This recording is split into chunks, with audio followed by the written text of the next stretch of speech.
मित्रांनो, आज आपण गोदावरी नदीकाठावरील संगमस्थळे तसेच गोदावरी नदीच्या उपनद्यांवरील संगमस्थळे याविषयी थोडक्यात माहिती जाणून घेणार आहोत.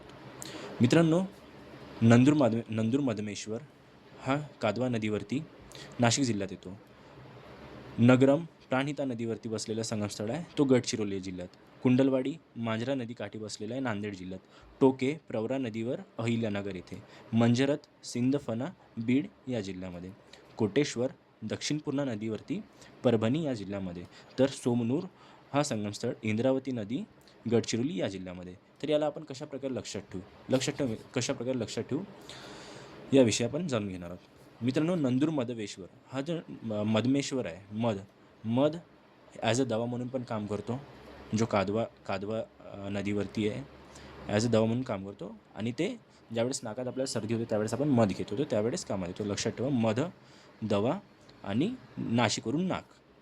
लक्षात ठेवा, नाशिकवरून नाक. ठीक आहे. गरम मित्रांनो, नगरमच्या गरम हा जो गरम आहे यांनी प्राण जाण्याची शक्यता राहतो. ठीक आहे. तर त्याच्यामुळे हा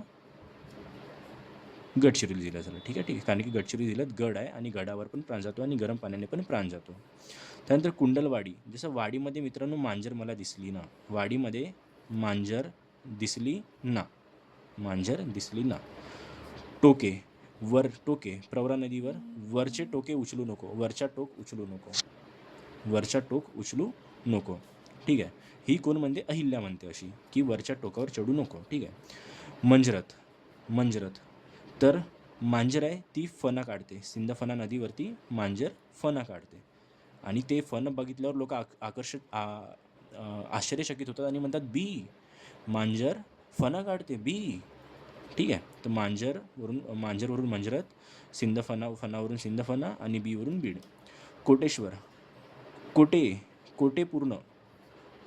काटेपूर्ण भरले. अंगावरचे काटे पूर्ण भरलेवरून परभणी. ठीक आहे.